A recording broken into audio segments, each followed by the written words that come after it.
We're live with our 172nd episode of Absolute AppSec. I'm Ken Johnson at CK Tricky on Twitter, joined by my co-host Seth Law at Seth Law on Twitter. Seth, say hi. Hey, everybody. Welcome back to another episode. We're really excited today to have Jimmy back on the show. I was looking back through the past episodes, and Jimmy was one of our first guests.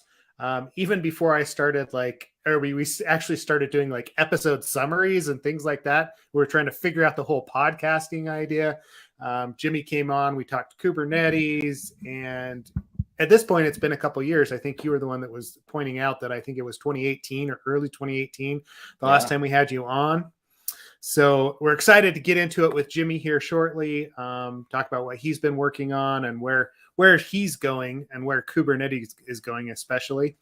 But besides that, as far as announcements go, I do have new t-shirts, like Absolute AppSec t-shirts. We have refreshed our swag pile. So Jimmy will be sending you one for sure.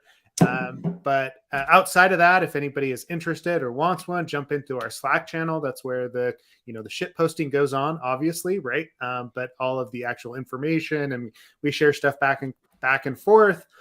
Join the community there to have a discussion with her. That's what I'm pitching there. Outside of that, we're still, if you've been listening lately, you know that we're going to LocoMocoSec at the end of June, teaching our secure code review course. Seats are filling up for that. So if you're interested, that's a great place to do it. Jimmy did mention that sitting in a conference room for 2 days where people are on the beach can be difficult, but we'll try and make it interesting to talk about code and stare at a screen of source code as we're sitting on the beach or sitting in a conference room next to the beach, however you want to structure that. Outside of that, Ken, I don't think we've got anything else right now. Is there anything else that I'm missing? No, I don't think so. I was going to add, as I actually just while you were talking, I went back and looked. Our first episode of Absolute AppSec was January 9th of 2018. It's been 4 years and 4 months of doing this podcast. So I'm like, wow. Anyways, didn't realize that much time had passed. That's incredible. Anyways, that's all I have to add. So before we go ahead and introduce Jimmy, which the last time I saw Jimmy in person was at LocoMoco 2019, I want to say. That sounds right. Yeah. The first episode of Absolute AppSec, I didn't even have children, and now I have 2. So I don't even know what to make of the time that's passed by. And I'm still talking about Kubernetes security. So a lot has changed, but so much has not. So Thank you for having me back. Yeah, no, I think probably around that time frame, 2018, when we were starting the podcast, I think it was not too. Either it was during that time or before that time, you had decided you were going to give training, consult, but you also were it was really cool because you were traveling around essentially was it an RV or a van or something like that with your family, just kind of traveling the country, just kind of. Yeah, we did the traveling security consultant in our Sprinter van for about a year. So things have changed. We still have the van, but now we have a home as well, and children and things and all the accessories of life. So all the material trappings of domestication. Oh yeah. No, I thought that was welcome to the club, right? That's It's a good club to be in, so we're happy. Yeah, for sure. I won't be at LocoMocoSec, but if anybody's listening, you should all go. I've been to all of them, I guess, except for this one. So it's a bummer, but we have to pick and choose this year, still kind of slowly opening the floodgates to conferences. I could use a trip to Hawaii, but, maybe next time. Yeah. What are your top picks coming up for what's top of mind? Yeah, we're all in on, we'll be at RSA. We are not boothing it up as a startup. That is not what we're doing, but we have lots of interesting things planned for RSA. A lot of product releases and meetups and we're squatting in our investors' beautiful office in downtown San Francisco, like meeting with people. So that and KubeCon North America. So that's going to be our big one for the company. So that's pretty much it. And then, the standard Black Hat, DEF CON kind of pilgrimage. That always happens. Yeah. Well, let's talk about that a little bit because, obviously things have changed. When we talked to you last, that was, you've had 2 kids. It's been 4 years. You were living in a van down by the river, but now that's right. You were training people. But let's talk about where you're at now. Cause you're wearing the shirt, right? Like it looks like it's KSOC is the name of the company, right? And you've been, tell us a little bit about the journey and what it's been to get to this point, right? Like what flipped and what you're working on. Yeah. I mean, for those I haven't met who are listening, it's good to meet everyone. I've been on, this show and hung out with Seth and Ken, quite a bit over the years, but I took a slight detour rabbit hole. I don't know what it would be called. It's like 6 years ago, I got super into containers and I was always doing AppSec things, and infrastructure security, and Kubernetes security just came on my radar because the company I was at, we decided to run it in production way earlier than we probably should have. And I just thought the whole problem space, what it was changing, was interesting. Build a training course, and with Jim Manico, who a lot of listeners would know, and I had to quit my job because so many people were asking me to travel around the globe talking about this stuff, and I had a good 2-day course set up, and that one thing led to another, and that somehow Kubernetes and security came attached to my identity, and KSOC was born just seeing things in the real world that were kind of scary, and decided I went to Signal Sciences because having kids, and we were working on some interesting things with containers there actually, and they were acquired by Fastly, and that was a great time for this idea to come to life and give it a shot. And KSOC was always in my head for like 4 years and tinkered on it for a long time. And we took, venture capital and, raised a proper seed round, hired an awesome team. I have a great co-founder. Like all of those pieces came together, not easily, but they came together, and we're off to the races, trying to build kind of the future of products in this space. And it's been really exciting. Very cool. Yeah, it's an interesting way to go for sure. And I know we want to get into the Kubernetes security side of things, but now that you're talking about founding a company, right? Like maybe we talk about that a little bit before we jump into all things Kubernetes on the other side, or the technical side, right? Sure. I know there's a lot of people in the space that are constantly asking, or like even listeners that are on our Slack channel or on Twitter that are always asking about how one goes about finding funding, or taking that idea. Tell us what that was like for you. Like what is it like? What was the path to actually finding some of those investors, getting that seed round going, and what that took? Yeah, I mean, it's we're like eight months into this, and I feel like it's been 8 years. Like you learn so many things that, I mean, you guys, we've all worked in security, led teams, had hard jobs, but there's, like founding a company, it just implies that you're reading term sheets, that you're navigating cap tables, that you're dealing with HR stuff, like all of these like things you just really take for granted when you started a company. I mean, I know, Seth, you run a consultancy, so I'm sure you understand this in detail.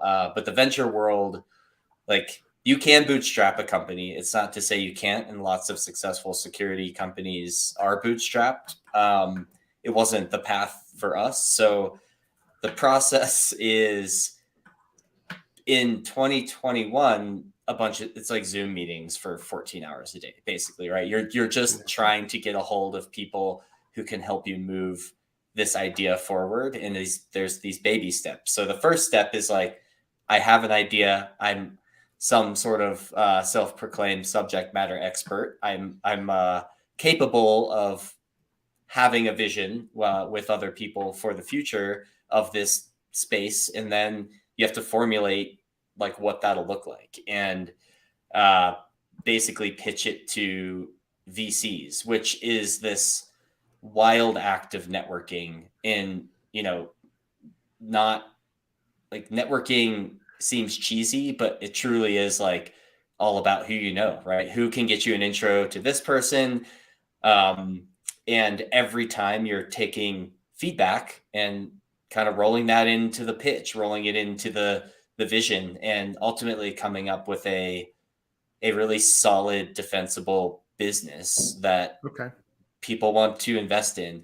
And I think that's like, for security people, there's this like lure to build really awesome tech, right? Like, and product, and solve these problems. But there's this other side that's bigger of like product marketing, sales, like the whole go-to-market strategy, the total addressable market of the thing you're working on, why you're qualified to do it, how you defend against competitors, how you build a moat. And like, it's one thing to like read a Medium article about this stuff, but then you do it and you're like, oh, that's like, I won't get funding if we don't have a plan for that, right? And it's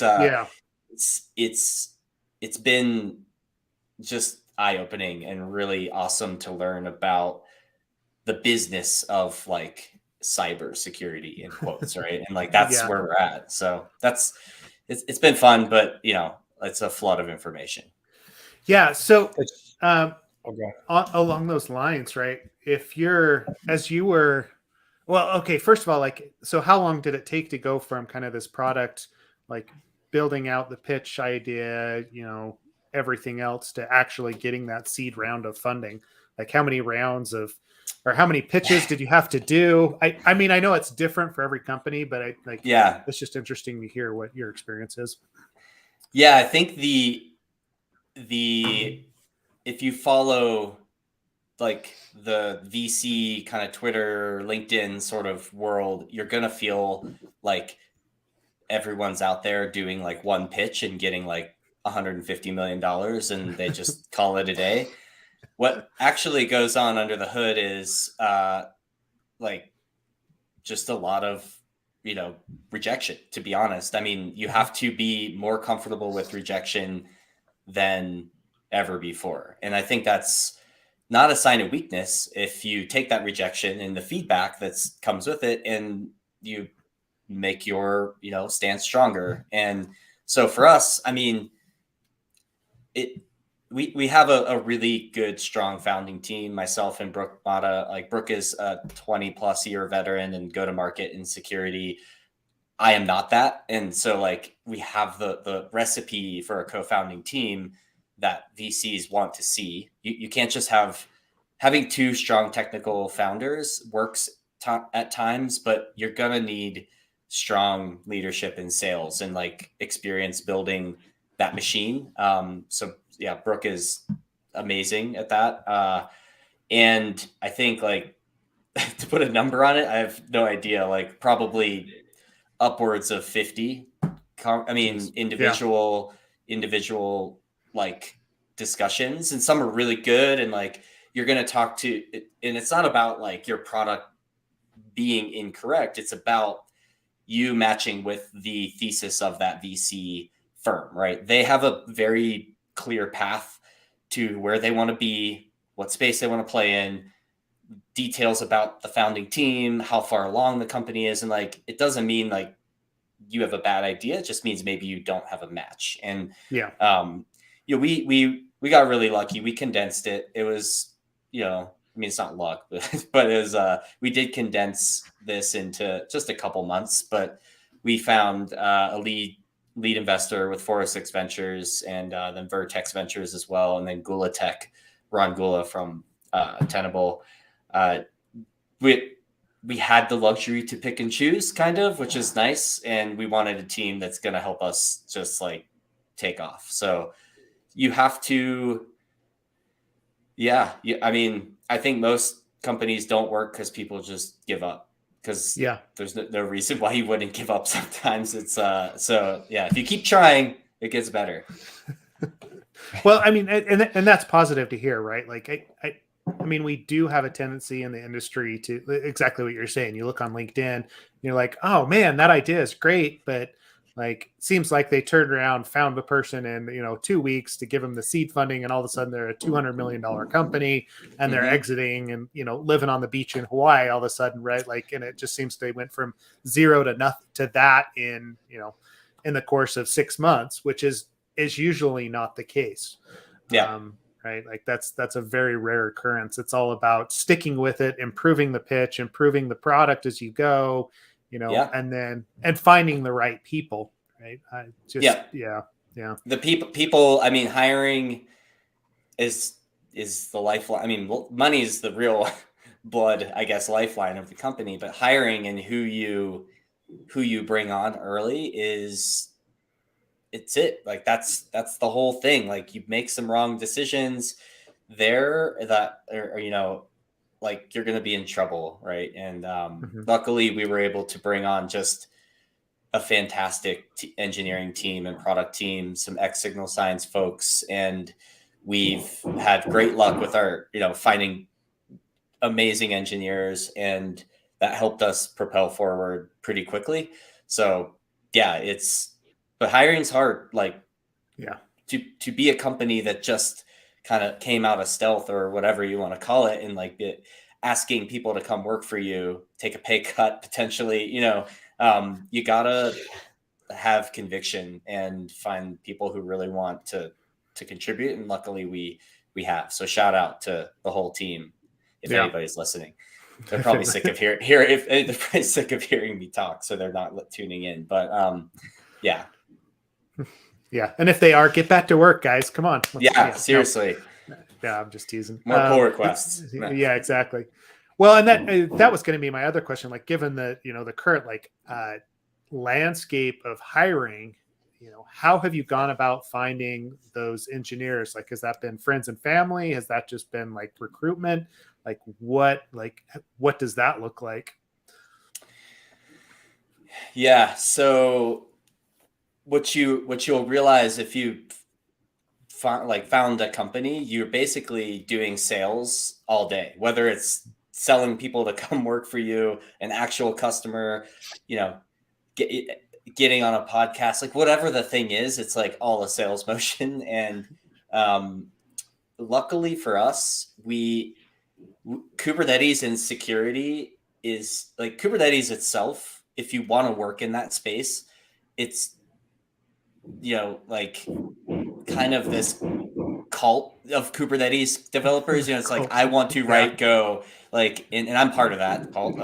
And we can attract very, unique talent in that way, because we're not kind of a generic sort of security company. It's pretty specific technology stack. I think for us, we have most of our engineering team in London, in Poland. And that really was because I pestered this one individual who I won't call out, who I really wanted to work with. And he decided to, jump on board. He told his ex-coworker friend, they told another friend, it grew organically in Europe, actually, in that we've had great success there. So you just have to find people who are like down with, basically you have no onboarding process. We barely have a laptop set. Like it's like that environment is not always the ex Googler or the ex kind of like Microsoft person. I can, so sorry to interject, but I've managed a decent number of people, and I've realized there are folks who are not comfortable in the gray.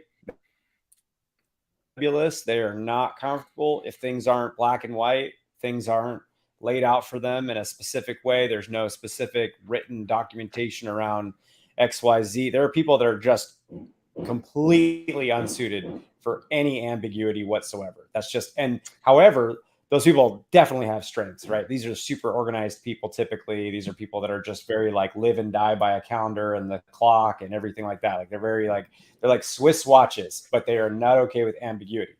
What I found alternatively is there's this other set of people, probably all three of us fall into this, where you are so used to living in ambiguity, you wouldn't know what to do if someone did spell it out for you. You know, it's like that's too restrictive, and like you're okay living in that, and you're okay in like context switching, and that's okay for you. But like, yeah, it's very clear that there is not like a middle ground. I haven't found a middle ground. I found like people that are comfortable with it and people that are not comfortable with it. And you obviously need to be comfortable if you're going to be living in the startup world. You have to be you have to be okay with just shipping it, whatever it is. Like there's very like, that's the hard part. If you're into perfection, like it's tough, right? Because sometimes the MVP is GA within the course of 24 hours. So, you know, like with anything, like it's fun, and if you can take a minute to step back and like realize what you're doing and kind of like enjoy the process, I think that's the only way to not go insane. So yeah. There were 100% times when Seth and I were building a product back in the day, we'll say, where we would push right before we were on a demo. Yeah. Like, oh my God, we got to fix this up. And then we go on a demo and be like, see? Oh, that worked. We're amazing. Yeah. So, that's the life, man. It's good. It's fun. Yeah. Yeah, it's fun. It's stressful, right? Like for sure. Like any small startup, any small consultancy, you know, like I mean, you know, Ken and I helped run that one for a while, and you know, like, as it got bigger, it definitely got more defined. But you know, that's just it being management or running the companies, right? Like you forget how much of that is, okay, your sales all the time, your marketing all the time, but you're also, hey, if we want insurance, if I don't figure this out, no one else is going to, right? Like there's no like magical person that's going to come in and step in and take over some of that stuff. Right. Yeah. So it's freeing in one sense, but it's also like this whole like stress ball of other stuff that you have to worry about that you don't realize as a technologist. Right. So yeah, that has nothing to do with your product or your like engineering at all. It's just like janitorial work, and you just have to do it, and that's just part of the gig, right? So I mean, we've been truly like blessed with an amazing group of advisors and like people chipping. Like we use our advisors more than maybe other startups. I'm like speed dial some of them, like, hey, hard decision, it's happening now, what would you do? You know, and that's you have to, or you know, like you have to make these decisions within hours sometimes, and you need, you know, some other recommendations. So yeah, our advisor network's great. We have, you know, investors are awesome. Like it's Brooke and I are first time founders, and that's like, there's just lessons learned that you have to go through. And you can almost see, you go through a thing that's really hard, and then you're like, if I did this again, this would not actually be that hard. You're just like, you learn you stash this stuff away. So yeah, it's cool. Well, good. Yeah. Well, I appreciate the insight there. Like, you know, we'll definitely have people ping you either on Twitter or whatever else, right? If they've got additional questions in all your spare time as a founder, you know, I'm sure that's what you know, right? I love it. Like especially security people who want to do something really cool. And it's usually the biggest thing I see, and I'm not the guru, right? I'm not that far. I'm in the thick of this myself, but it's building a product versus building like a feature or a tool, right? And it's a big difference where you know, you see people come out of the gate and they have this great idea, but you almost have to like beef it up to the extent where you're going to take it to IPO, right? Like that's the plan. You want to be a multi-billion-dollar company, not a point solution. And I think that's what security people, because we're getting the weeds of the tech, like it's hard to think at that scale. So that's I see that a lot. And myself included, I had to really change where my head's at when it comes to what is the market, what are we going after, and who are we taking out in the process, right? So cool. How did you make those connections though? Like, was it I mean, I think you touched on it a little bit, but just to expand on that, so you reached out to, I assume, other folks in security who you were already familiar with and had presumably gone through the VC funding process and got some advice there, it sounds like. So we raised the friends and family round first. And there's no one way to do this. And that was it's very much like, hey, network, I'm building a thing. Here's kind of what it is. Do you believe in me? And will you chip in some money to see this thing through to growing really big? And you want to make sure that you're like, you will quickly see your network actually is interested in investing and things like that to some degree, and they're connected, right? Like I was not one-to-one connected with like 1,000 VCs, but through my network, we're able to get intros, and like, the first 5 pitches are rough. Like you're just going to be like, not really, we got a term sheet really early, and it was, I was thankful for that because it gave me the boost of confidence. But I didn't know how to like read it fully. So I had to pull in my, people who are close to me that have been through this before and be like, help me understand this line by line and like take notes. It's like the next one was different. So you just have to ask around, and like your network's bigger than you think it is, I guess is the tip there. Yeah. Yep. Cool. We have a question for you. Sorry, Seth, I don't mean to interrupt. I think I'm having a little Wi-Fi issue. It says, question for Jimmy. What's the hardest lesson you've learned as a first-time founder? The hardest lesson. That's a difficult question. I think it's kind of a compound answer, but there's 2 hats you have to wear. One is a people manager, right? Like a pure engineering leader, and then a founder of like building the company, the brand, the product vision. So the hardest lesson is trying to bring your best self to both. And I'm not perfect all the time. Like I have a team, right? And like, I have to make sure that they're taken care of, and like, people are happy, and that issues are at least have a plan. And like, sometimes I go off into chaos land of like conferences or like fundraising or these other things. And you have to really be a people manager and leader. And that's the hardest lesson that's ongoing and maybe will never end. So it's one of the things I wasn't quite as prepared for, to have 2 jobs, basically, and they're 2 very full-time jobs, and you have to give them both all of your attention. So you just don't sleep. I mean, that's a whole other thing. If you like the 9 to 5, I feel like you're the right person to bring up.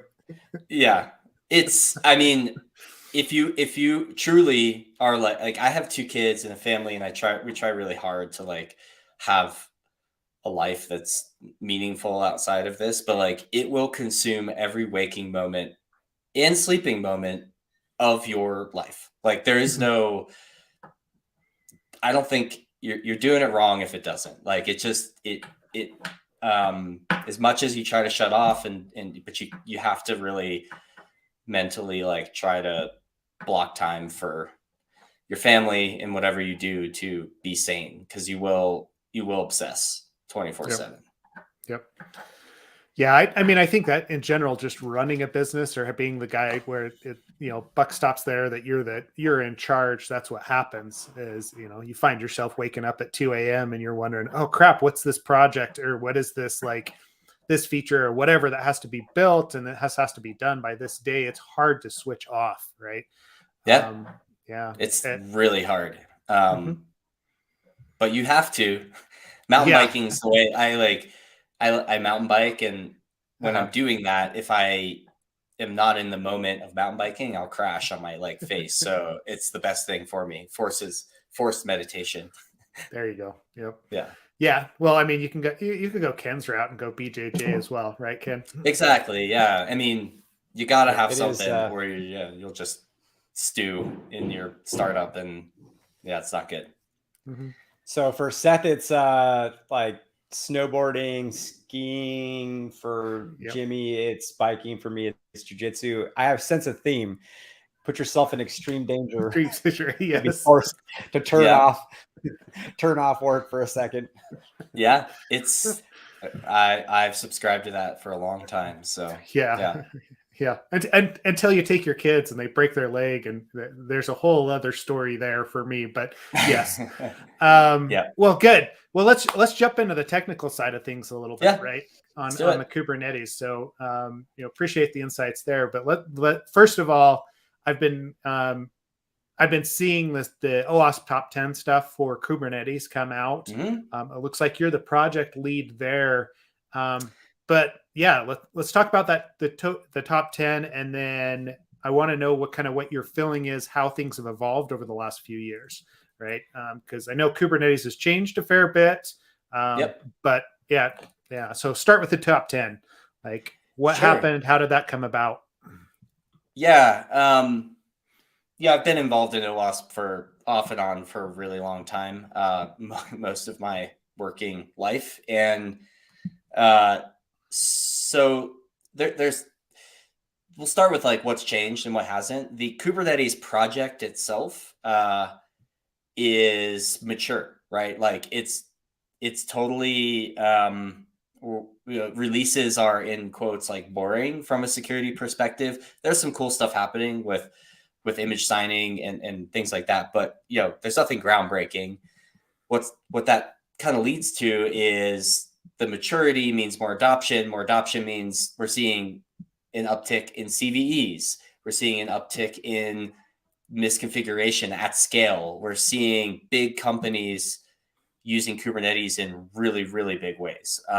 So, we're only just starting to scratch the surface of the threat model, if you will, for Kubernetes. It's not that straightforward because it's an ecosystem of third-party stuff, and everybody uses it a little bit differently. So the Kubernetes top 10 really came from we whether you love or hate the OWASP top 10, it is kind of the entry point for AppSec, right? It's the thing you look at first when you're trying to figure out what's going on in this space. And I worked on a project with some people called the Kubernetes Security Cheat Sheet. And I'll paste that in there. That was last year. And the cheat sheet series is amazing. And it's funny because OWASP and Kubernetes don't go hand in hand really at all, but it's my space, I guess, that I understand. And the cheat sheet is more detailed, right? It's the nitty gritty of what's going on under the hood. It's really long, really thorough. And the point of the top 10 is to have a kind of quickly consumable reference, right? Of what are the problems of today? And I am the lead of the project, but not, I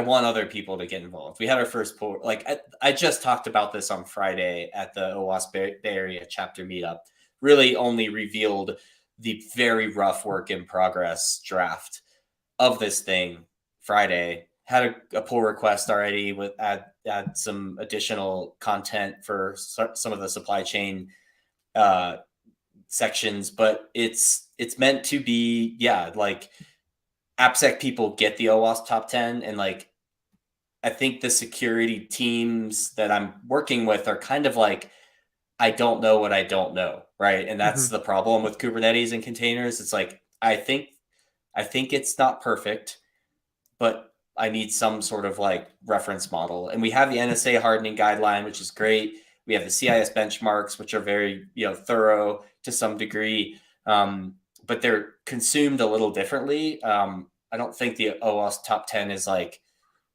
a scanner output sort of document. It's more of like this reference model, Yeah. Well, so and this is what, yeah. and this is what we've struggled with in OWASP or with the top 10 in general, is that it was always intended to be an awareness document, right? So for Kubernetes, this is a good, hey, what is it that I need to know about Kubernetes to actually, set this up? What should I be concerned about? Like, what are the risks that are associated with it? As opposed to, here's a list of 100 things that I need to analyze, or I need to do when I'm implementing Kubernetes. That's a different, like the checklist series, the cheat sheets, the CI security benchmark, that's where that fits.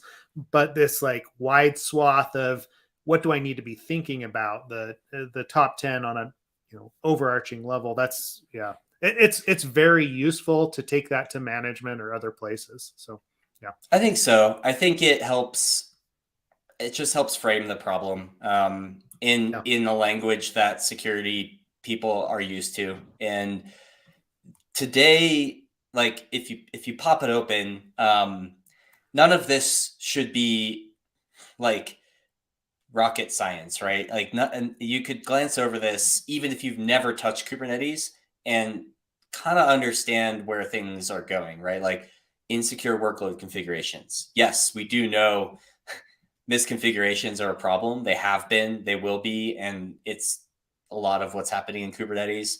Supply chains mentioned in there. That's a whole different can of worms to talk about. But yeah, it's really like, what are the pain points that our teams need to have on the Post-it note that, I should go talk to the SRE folks or the people managing these clusters. So that's really the intention there. Cool. Yeah.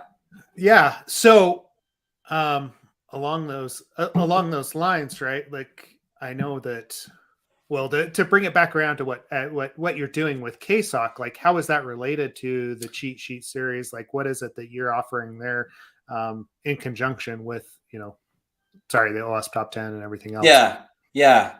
So disclaimer, like we are not like building the OWASP top 10 around what we do, or, this is a total like me contributing a document back to the community because it's useful. KSOC was built to give security teams and development teams easy to understand and easy to remediate, or a path to remediation in multi-cluster, large distributed environments. So the problem statement is like, we are not running one cluster anymore. We are not running two. It's usually like over 50.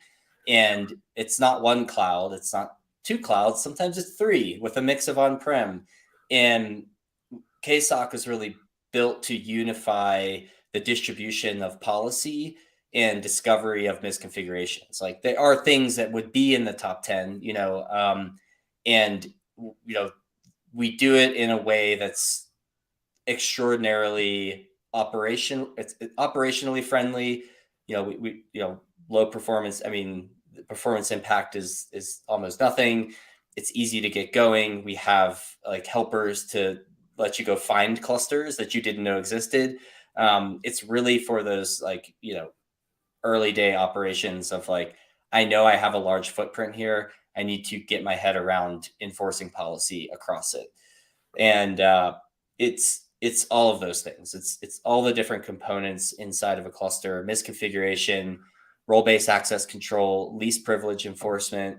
We have a very unique take on remediation. So we've kind of morphed into being like a GitOps tool. So we tied deeply into source repositories where all these manifests are stored, and we automatically generate fixes in the form of pull requests. And it's really trying, saying shift left is one thing, but like it's very rare that we do it well.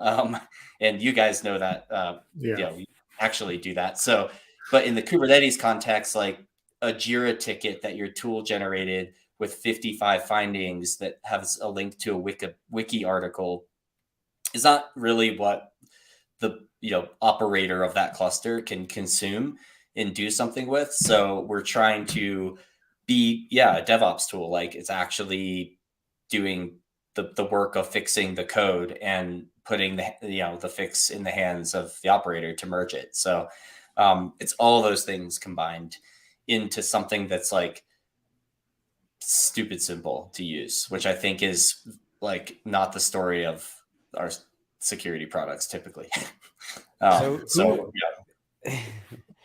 No, I was going to ask, like, who, I mean, on that note, who's your typical, like, who typically approaches you? Is it like the SRE folks? Is it like security operations folks? Is it application security?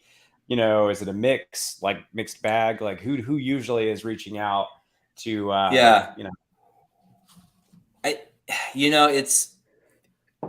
it depends. Like, well, every answer depends, but companies are kind of in two buckets, as you know. Like, there's some companies that were born in the cloud, right? Like, they didn't do a lift and shift. They didn't do like a digital transformation or whatever. They kind of had a cloud footprint from the beginning, and in those circumstances, you're typically going to find like a cloud security engineer, like if you're talking about titles, or an SRE team that's like has a very strong security background, right? Like, because sometimes it's not, you don't even have a security team. You just have SRE folks that, have that responsibility. And, in the cloud first kind of companies, like we see that. And if you are kind of big, you were on-prem and you're moving things to Kubernetes, it's a slow process. And that it's like typically a mix of like the CISO suite, right? Like kind of the more like security engineer who's learning cloud security, or you have a compliance team that knows this Kubernetes thing is running workloads in a regulated environment. So it's a mixed bag. AppSec, yeah, we do get some people from AppSec asking about it because it's part of the responsibility, right? Like the image that ultimately the engineer built that's running as a container has configurations around it that are particular to Kubernetes. So AppSec is starting to kind of see that and talk to us about how we can help kind of sandbox those environments. Mm-hmm. I kind of figured, considering you've got the OWASP material, which is obviously centered around application security, but I could also see for sure foresee like security operations or SRE folks being of interest. So it seems like it would be a mixed bag, but yeah, better to clarify and ask and be certain. Yeah, and some of those things will surface as we grow. I think like because we're ingrained in the like source repositories for some of these like kind of YAML templating tools out there, we will see more SRE folks engaging with KSOC than a typical security tool, probably. That's awesome. That's yeah. No offense to us application security people, but we're not a huge crowd. Whereas SRE, pretty large crowd in comparison. So, yeah. Good market. They're responsible for this thing. So yeah. That's awesome. No, this is an interesting set of guidelines here too that you've produced. This is pretty interesting. So, if we are looking down that list, right? Like you're looking at either the cheat sheet or the top 10, right? Like what is your quick hit? Like what's your quick go-to, right? Somebody that's, coming into it fresh, right? From the C-suite or whatever, right? Like in that, hey, we want to take a look at this and start getting our hands around it. Where do they start? You call me and we install KSOC. Okay. Yep. Yes. No. Always selling. Yeah. Seriously, the CIS benchmark is going to get you pretty far, and the CIS will. There's one for EKS, GKE, AKS, and Kubernetes proper and Docker. So it's a little overwhelming because some of them have some overlap.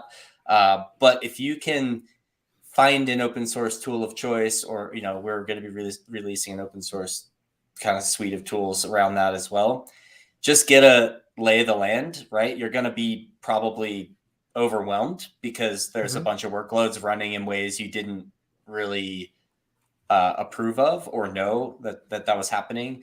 So the CIS is a great start. I don't think it's the end all be all for a variety of reasons, but starting there is good.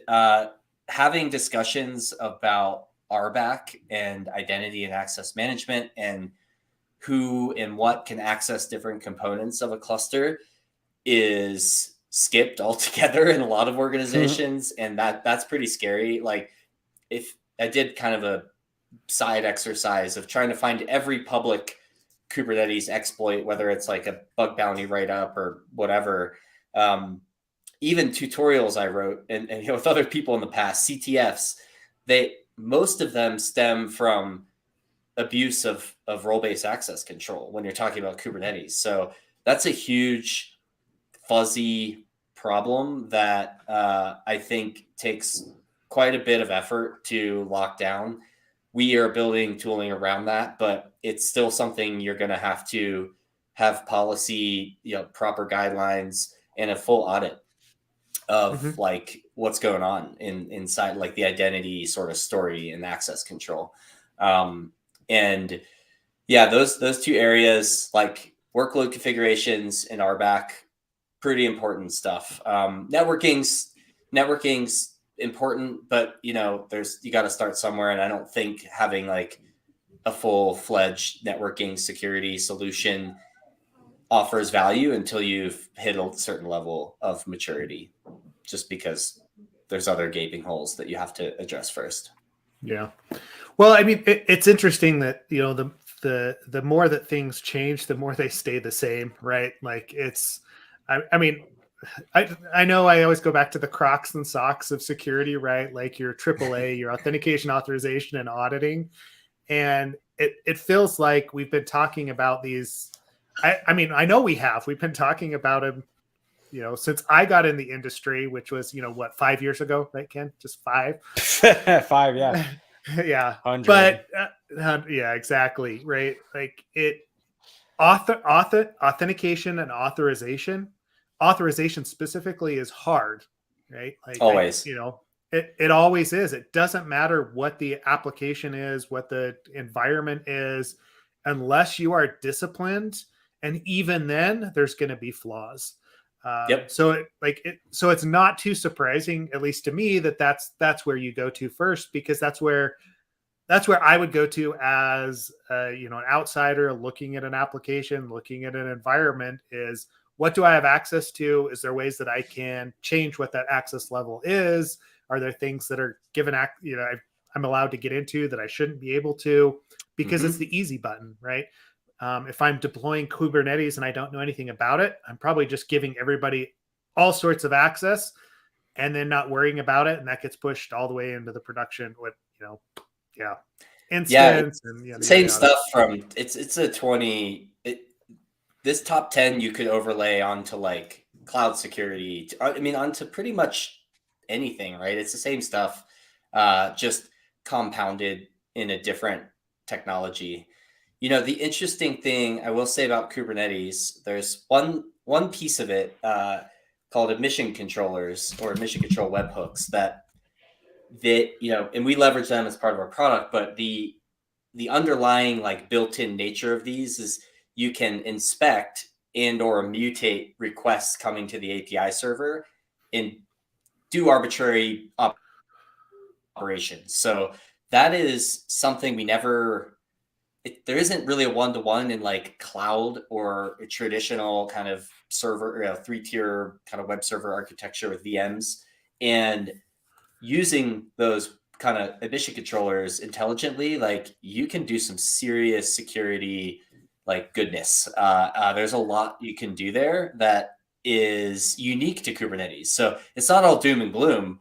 Like there is actually a way to make this thing pretty like hardened and ready to be run in the most regulated environments and feel good about it. But you got to leverage the native controls inside of Kubernetes. And I think that's where there's a bit of a skills gap breakdown. There's not a lot of things documented in one place.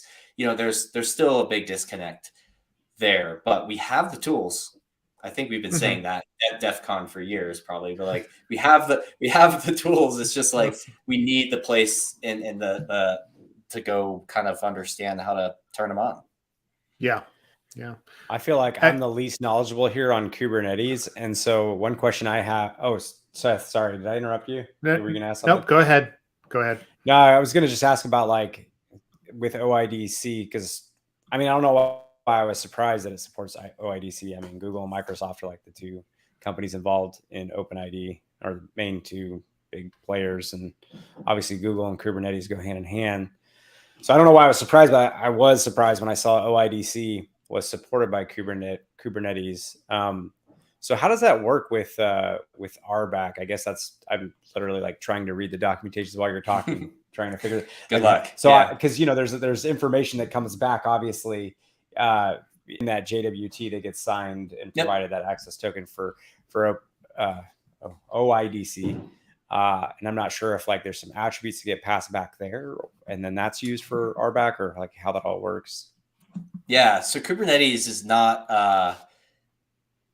Kubernetes is like it's bring your own authentication typically, right? Like there's not one unified way to authenticate to Kubernetes, but in terms of RBAC, so at the API server like layer, you authenticate to the cluster, right? Like I have my OID, I have my signed JOT, and it has all the things I need. I am authenticated to Okta, Azure AD, whatever, and Kubernetes is going to verify you're authenticated. But the authorization step through RBAC uses a combination of 4 things: roles, cluster roles, role bindings, and cluster role bindings. And you, as the operator, the security team or the SRE team, you build the policy. So I'm Jimmy.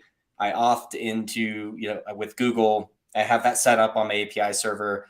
I come in through, kube control, and I want to do some stuff. So on the back end in Kubernetes, it's going to verify that my subject, Jimmy, or my group that I'm part of is part of this combination of cluster roles and cluster role bindings, for example. Oh, and I see. It's going to say like, I'm allowed to list pods in namespace development, and that's it. It's an allow list and nothing else. So if you look at the Kubernetes API spec, like there's a lot of things, and it supports basically every HTTP verb. So get, post, put, delete, patch. And you have to like mangle those together to say like Jimmy's group development is allowed to do these things. So what happens is that's hard, and you give Jimmy something elevated because maybe he needs it later or whatever. And Kubernetes has some roles and cluster roles out of the box. One's called cluster admin, right? If you see a group of people or service accounts bound to cluster admin, that's it. Like that, they have everything you could possibly ask for, right? And like it's just messy. Like the tooling around it's hard. We're building some of this now, and it's almost like a graph versus a real like ACL list. It's like this wild mashup of things. So yeah, like authentication's figured out. Like we don't need to deal with that too much, but now it's the authorization and emission control, because there's another layer that says, okay, Jimmy's authenticated, he's authorized to perform that action. Now we're going to do a pre-flight final check to see if something needs to mutate in that request, or maybe there's a security policy, which is what we do. We build policies at that layer after authorization as well that says like Jimmy's trying to deploy a container image from Docker Hub. Docker Hub is explicitly disallowed in cluster production, deny request. And that's super powerful, right? Like very granular. So role management, group management done directly in Kubernetes. However, there's a second component where policies are set with mission control, it sounds like. Yep. And you had mentioned like somebody wanting to do something temporarily needing maybe elevated access. Is there a notion of like, temporary sort of access tokens or policies that you can set and say like, hey, for 24 hours, so-and-so is going to be able to manage XYZ. Like again, total new in that regard. Just follow our account on Twitter. You'll see more on that. There's not anything out of the box. Sweet. Sweet. Yeah, there's awesome. There's not a native just-in-time sort of feature. Now, 1.24 introduced a lot of interesting security controls around service accounts, because traditionally service accounts are mounted into every namespace. They're static. They get checked into GitHub, like all the same secrets that we've dealt with for a long time. We're seeing a movement towards short-term service account tokens, generated on the fly sort of credentials like there, but it's not. Same sort of concept inside of Kubernetes using service account tokens. So that's like alpha, but it doesn't solve the end user developer access problem directly yet. No, but that's interesting because those are my first kind of thoughts, and it sounds like from chat, it looks like somebody else, looks like Larry had said the same thing. That was where his that's exactly where his head was at as well. I guess he might have asked that question right as I had asked that question. So good to know we're on the same, because that's the first thing you think, right? You're like, well, yeah, there's definitely going to be those needs for temporary access, but like, to your point earlier, like you don't want to just give somebody everything just because it's easy, because that leads to problems later. So cool. Sounds like you've got a plan for that. That's awesome. Yeah, we've got a plan for lots of things. So it's all a matter of time, Jimmy. All a matter of time. Yes. Yep. Kubernetes domination. I love it. I think that's why we there's so many little things like that on a lot of levels that need a single place to go. And I refuse to say a single pane of glass, but it's hard, right? You have all these like kind of scattered little open source projects that do one thing, and then you're tied into the cloud over here, but multiply that times literally 50 plus clusters. It's a non-starter. Like it's not gonna scale your like one-off scan that's on a cron job dumping into Slack. Like it's not. I love it, but it's not the right solution as we take this thing to like prime time. Yep. Yeah. Interesting. Well, it makes sense. I mean, it feels like we could go. Yeah. I mean, we could probably do another hour on this, right? But I do want to be respectful of your time that you've been with us, right? We've been going for about an hour at this point. Let's. I don't know if there's a way that we can really put a bow on it, right? But I don't know. Like, I just want to give you the floor to kind of give us like your final thoughts. Anything else that you want to talk about before we close it out for today? Yeah, I mean, I think we covered it a lot. I think like if you're in a position of you're confronting Kubernetes head on, which a lot of security teams are, it's the thing that's coming across people's desks a lot in this, like, what do we do? The compliance team's asking, it's starting to like be this organic project at companies that's now ready for production. It's like just know that there is a future where you can actually be in a better place than you were yesterday with Kubernetes. And that's typically not the security way. It's all like everything's bad and you should feel bad. But there actually is a world using these systems that helps developers move really, really fast, own their code from end to end.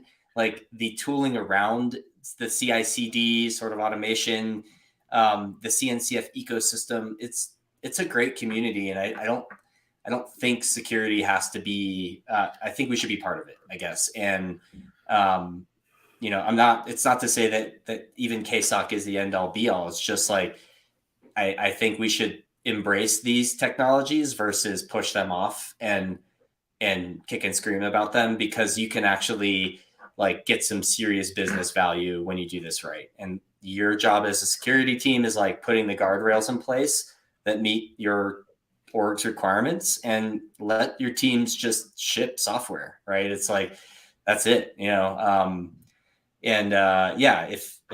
nothing else to plug other than you can follow. I didn't put my Twitter handle on my name, unfortunately. It's Jim Mesta, but yeah, any questions, like a DM, jimmy@ksoc.com, like hit me up on email, easy to find, and happy to have conversations. I don't know everything, but I've built a network that will figure it out.